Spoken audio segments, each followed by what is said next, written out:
Hello, my noble band of outlaws. Outlaw Samurai coming at you live with a video.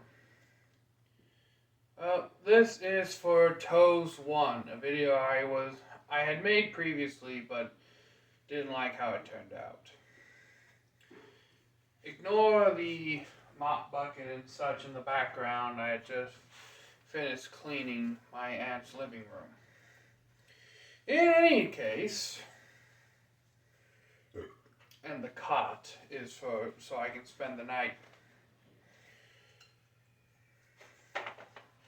In any case, if I can get the damn Sageo untied, I'd make a video showing how to tie your sword into an obi belt.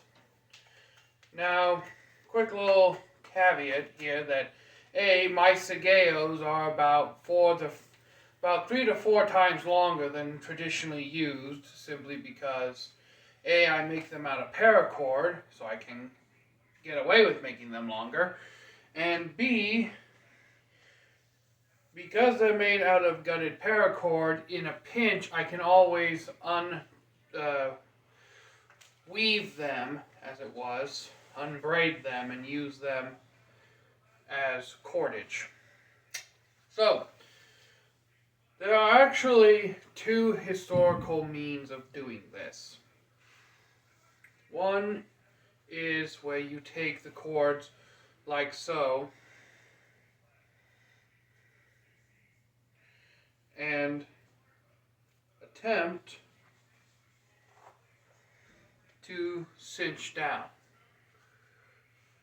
Now, this kind of style is favored by practitioners of Ei Jutsu, which is when you have to perform sayabiki and retract the saya as you draw the blade.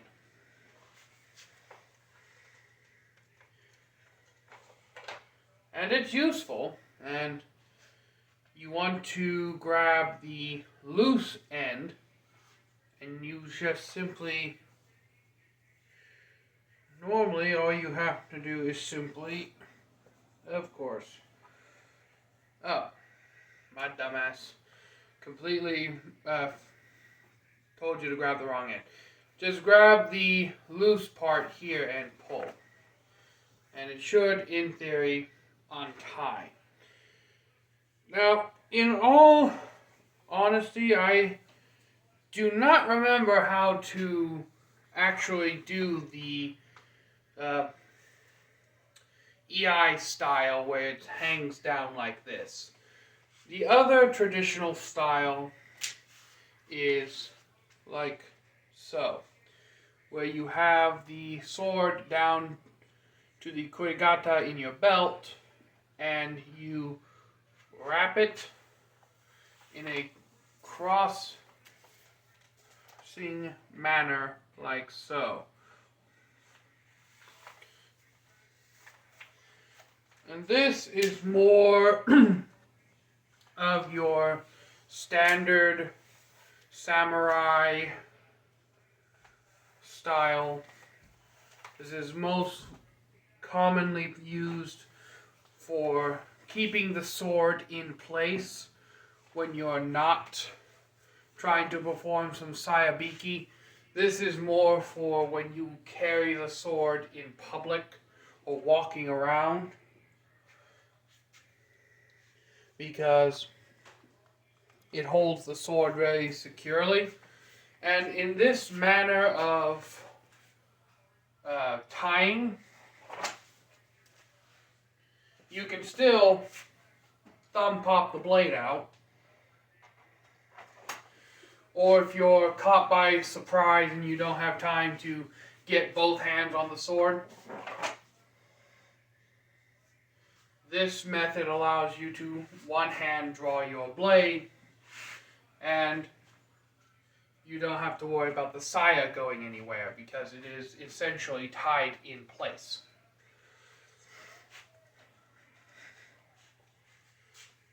Anyways, hope this helps Toes 1. Sorry for the late making of the video. The last one didn't feel right to me. I spent way too long struggling with the first knot, and I probably should have brushed up on how to tie the first knot before making this video. But if you watch any video on Iaito or how to tie a sageo to an obi, they can there's more than likely show you the Iaito knot that I failed to. But this is more for, as I said, walking around town. It basically locks the sword in place. The one downside is that if you want to move the sword around, you have to move your entire belt.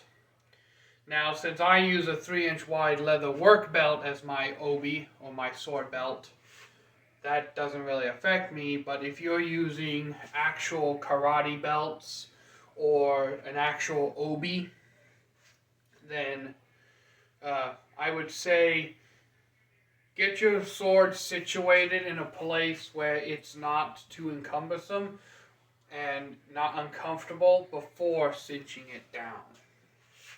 Now, if you use these 3-inch wide work belts, which you can get at hardware stores or your local Menards, well, I got mine, then that's a different thing. The only thing I would say about these working belts is that the lacings on the inside are sometimes very much present, and they can, in fact, actually tear up the finish on your saya. So, use at your discretion. So, with that in mind, I'm out. Peace. Hope this helps.